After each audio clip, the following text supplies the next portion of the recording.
ഈ വർഷം BTech graduate ആകാൻ പോകുന്ന ആൾക്കാരിൽ ഒരു പറ്റം ആൾക്കാരെന്ന് പറയുന്നത് ഓൾറെഡി ഈ നല്ല കമ്പനിയിൽ പ്ലേസ്ഡ് ആയിട്ടുള്ള ആൾക്കാരുണ്ടാവും. ഇനി അതല്ല കുറച്ച് പേര് ഹയർ സ്റ്റഡീസിന് വേണ്ടി പോകാൻ വേണ്ടി പ്ലാൻ ചെയ്തവരുണ്ടാവും. ചിലപ്പം ചിലരൊക്കെ ഇതേപോലെ ഗവൺമെൻറ് എക്സാംസിന് വേണ്ടി പ്രിപ്പയർ ചെയ്യുന്നവരുണ്ടാവും. ഇനി അതല്ല ഇതേ പറഞ്ഞ പോലെ ഈ ടെക്നിക്കൽ ഫീൽഡിൽ തന്നെയുള്ള എക്സാംസിന് വേണ്ടി പ്രിപ്പയർ ചെയ്യുന്നവരുണ്ടാവും.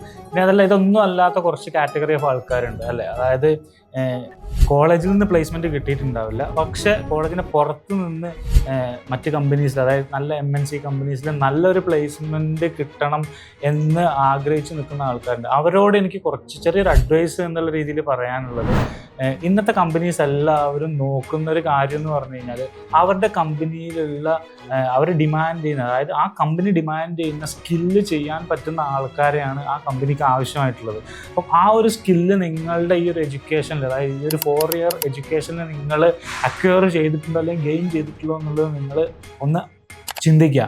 അതേപോലെ ആ ഒരു സ്കില്ല് ഗെയിൻ ചെയ്യാൻ വേണ്ടി പലരും ചെയ്യുന്നത് അപ്സ്കില്ലിങ് കോഴ്സുകൾ എടുക്കാറുണ്ട്. അപ്പോൾ ഈ കോഴ്സ് എടുക്കുന്ന സമയത്ത് പലരും എന്താ ചെയ്യാന്ന് വെച്ച് കഴിഞ്ഞാൽ അറിയുന്ന ഒരു കോഴ്സ് അല്ലെങ്കിൽ ഒരു ഇൻസ്റ്റിറ്റ്യൂട്ട് അങ്ങ് ചൂസ് ചെയ്ത് അങ്ങ് പഠിക്കുക ചെയ്യുക. അവിടെ നിങ്ങൾ ഏറ്റവും കൂടുതൽ ശ്രദ്ധിക്കേണ്ട കാര്യം എന്താണെന്ന് വെച്ചാൽ ആ ഒരു ഇൻസ്റ്റിറ്റ്യൂട്ട് പ്രോപ്പറായിട്ടുള്ള ഇൻഡസ്ട്രി എക്സ്പേർട്ടിനെ കണ്ടക്ട് ചെയ്യുന്ന പ്രോഗ്രാമാണോ, അല്ലെങ്കിൽ അവിടുത്തെ കോഴ്സ് കഴിഞ്ഞ ആൾക്കാർ ഏതൊക്കെ കമ്പനീസിലാണ് പ്ലേസ്ഡ് ആയിട്ടുള്ളത്, അവർ പ്ലേസ് ചെയ്യുന്ന കമ്പനീസ് ഏതാണ്, അവരുടെ റോൾ എന്താണ്, അവരുടെ സാലറി പാക്കേജ് എന്താണ്, ഇത്തരം കാര്യങ്ങളൊക്കെ നിങ്ങൾ ഡീറ്റെയിൽഡായിട്ട് പഠിച്ച് അതിനൊരു ടൈം ഇൻവെസ്റ്റ് ചെയ്തിട്ട് മാത്രം നിങ്ങൾ എന്ത് ചെയ്യുക, കോഴ്സ് ചൂസ് ചെയ്യുക. സോ ഇതിനു വേണ്ടി നിങ്ങൾ ഒരുപാട് ടൈം ഇൻവെസ്റ്റ് ചെയ്യുന്നുണ്ട്, മണി ഇൻവെസ്റ്റ് ചെയ്യുന്നുണ്ട്, അതേപോലെ നിങ്ങൾ ഒരുപാട് എഫേർട്ട് എടുക്കുന്നുണ്ട്. അപ്പം നിങ്ങൾ ഇങ്ങനെ ഒരു കോഴ്സ് ചൂസ് ചെയ്യുന്ന സമയത്ത് അതിനെക്കുറിച്ച് ഡീറ്റെയിൽഡ് ആയിട്ട് സ്റ്റഡി ചെയ്ത് മാത്രം നിങ്ങൾ എടുക്കുക.